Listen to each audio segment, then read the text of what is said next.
everyone, my name is Lara and today I'm going to tell you everything about my nose job experience, aka my rhinoplasty. Before we start, I would really like to thank BANOBAGI, which was the clinic where I did my nose job, and also Sólo Cosmetic Surgery, which is the agency who helped me find the clinic where I did it. So in case you're wondering, I'm actually going to leave you the link to them in the description box below.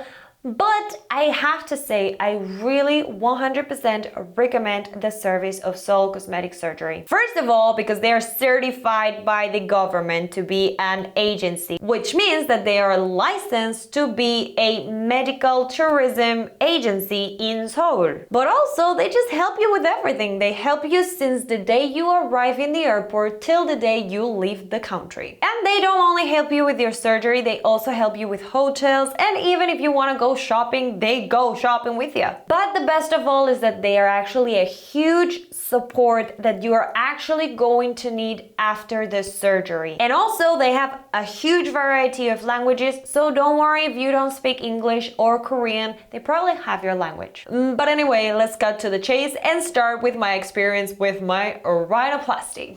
So in the first day of consultation, they actually took a bunch of pictures from me from everywhere and they took me to see Dr. Lee. The thing that I like the most about BANOBAGI is that it's actually founded by doctors who studied in Seoul National University, which is considered kind of the best university in whole Korea. And actually, Dr. Lee is one of the founders from BANOBAGI who specializes in facial plastic surgery. So I knew I was in great hands. As soon as the doctor saw my pictures and my face, he knew exactly what I wanted and he confirmed what I kinda knew, which is why my nose was crooked. My original nose, in fact, wasn't really ugly, but it had two little bumps on the tip, which one was like up here and the other one was down here. It was really weird. And that is actually what was making my nose look very, very crooked and deviated. So Dr. Lee asked me, did you ever fell on the floor when you were little? And in fact, my friends, yes.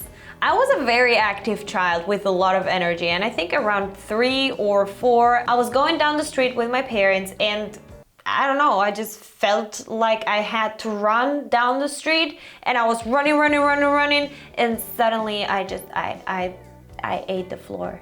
It was delicious. So because of that, the doctor explained to me that I have a scar over here that pushed my cartilage from the tip of my nose, and actually the tip of your nose looks something like this, two cartilages together, and one of them pushed the other. And so it ended up looking like this. That's also what was causing that one of my nostrils was actually smaller than the other nostril. So it was very obvious when you actually looked at it from down. It was like, I have no hole. He also was very realistic and he explained to me that actually the sides of my nostrils are not even, but he couldn't really correct that. So I'm actually really grateful that he was honest with me. Also, since I was going to have a rhinoplasty anyways, I told him if he could correct the bump on my bridge, and he said, yeah, of course, that's easy peasy, lemon squeezy, and no problem. He even told me that since I was going to be under the anesthesia, how about we did a little liposuction over here to get rid of this, you know, annoying double chin baby face that I used to have. It's not that I had much fat, but I tend to store a lot of fat on my face. And he did something on me which is called AccuSculpt, which basically consists on needles that have a laser and they will introduce them from here and here and they will kind of like melt the fat and you just eliminate that fat in a natural way. The results aren't really visible now because they start to show after 2 to 3 months after the surgery, but I can actually see that this part is actually very tight. I was really happy with Dr. Lee because he said that my original nose wasn't really ugly at all, so he wouldn't personally do much of anything, and I was really glad because that ensured that he wasn't going to make me a monster. So the day of the surgery, I arrived really early without having eaten for 8 hours, without having drinking anything for 8 hours. But actually, since I was a little bit excited and a little bit nervous, I didn't really feel much of that. Hello and good morning, everybody. Today's the day of the surgery and I'm not really that nervous as I expected. I expected to be like, oh my god. Also, I really liked that to control the current situation that we are all going on, please stay home. Everybody who came in the clinic had to be taken their temperature and wash their hands before coming in, and if they didn't have a mask on, they were not allowed to come in. So when we came in, the first thing that they did on me was take some blood samples to make sure that I was healthy, on prime condition. And then they took me to see Dr. Lee one more time before the surgery to make sure of all the details and make sure that everybody was on the same page, and also to ask him the last minute questions, which I had a lot. So one of my biggest fears that I had about a rhinoplasty was that maybe it would change my singing voice, but Dr. Lee said there's no way, don't worry about it. Especially because in my rhinoplasty they didn't add anything on my nose, they didn't put any cartilage, they didn't put any prosthetic, they didn't do anything. They just moved stuff around and they polished my original nose. And then they took me to change into my gown that I was going to use until I left the hospital, and I chose the fabulous pink. So I'm about to go into surgery. I believe I'm now in my fashionable robe. So I'm so excited. And yay, let's go!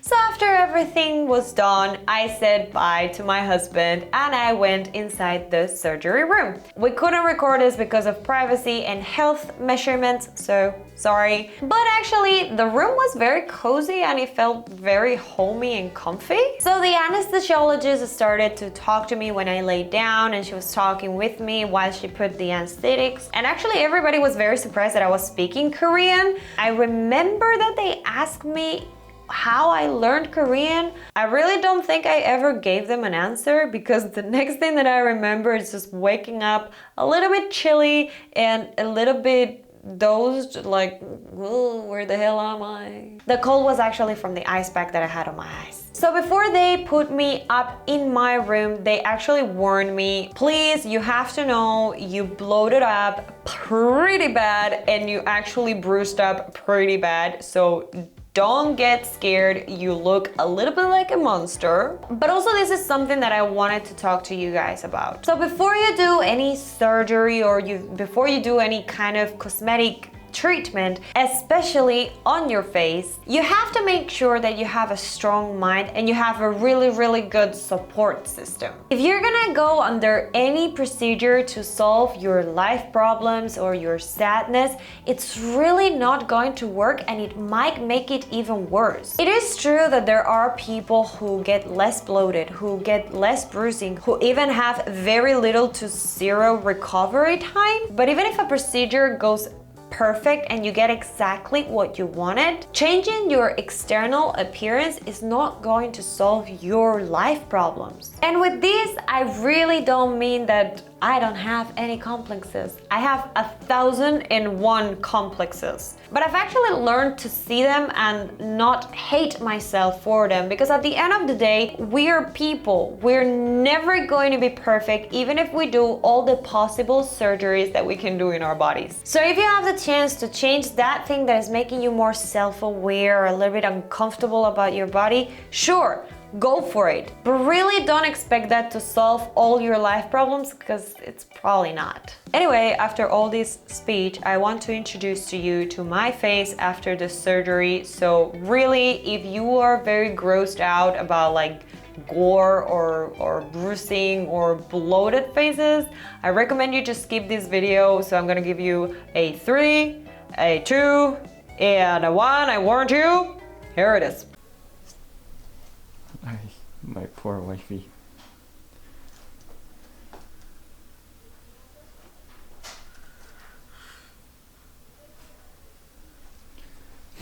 Can you breathe fine? No? Appa? Hey. My goodness, that was beautiful. So during that night, I stayed in the hospital to control more or less how the anesthesia left my body. And that next morning, I left the hospital looking like this. Right. So, we're going home, finally. How are you feeling?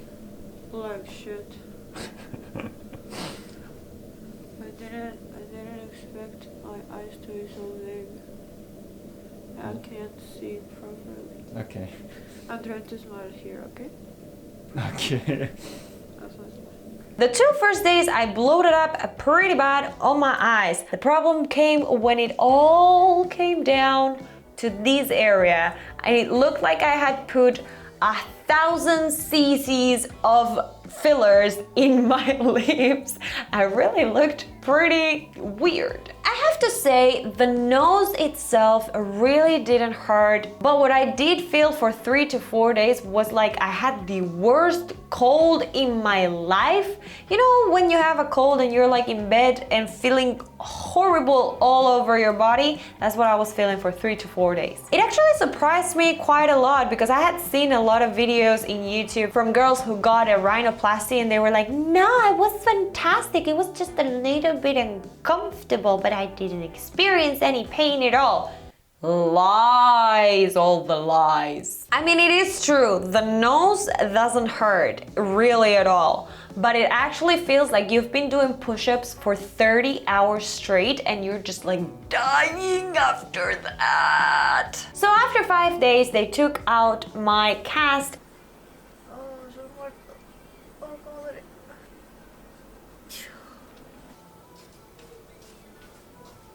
예민해져서 팩이나 재생 제품 같은 거 특히나 멍 쪽으로는 멍크림이나 선크림 같은 거 좀 잘 발라주셔야 돼요. They also took out my outer stitches and I saw myself, I was very bloated. And they gave me some creams from BANOBAGI, which I desperately needed because with the cast on, they really don't allow you to wash your face much. So my face was really suffering. And then after another 5 days, we came back to the doctor and he took out my inner stitches and he gave me my last revision. I actually really needed to talk to him because I was still very bloated, but I didn't know back then, so I was a little bit freaking out, but he was very nice. He assured me, don't worry, your nose has only been 10 days after surgery, so give it time, it's still very bloated. We literally broke your nose. And so, well, he was actually right. It's been 1 month after my surgery and I actually feel that the bloating went down quite a lot. And although it's still quite bloated, I can feel it. I can't feel anything on the tip of my nose yet, but it doesn't really hurt that much. It's not really that sensitive on the bridge anymore and it's a lot thinner. So supposedly the first result is actually after 3 months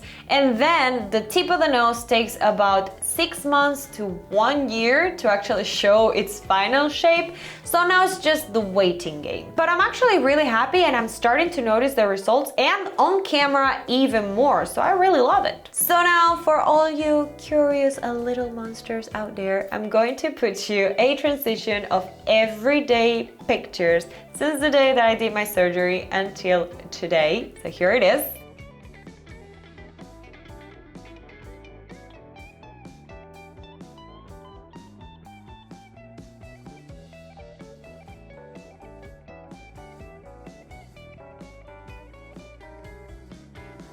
And here is the before and after, first of all, of a down view, so you can see the actual nostrils, how they actually changed. And now from the sides, and now from the front.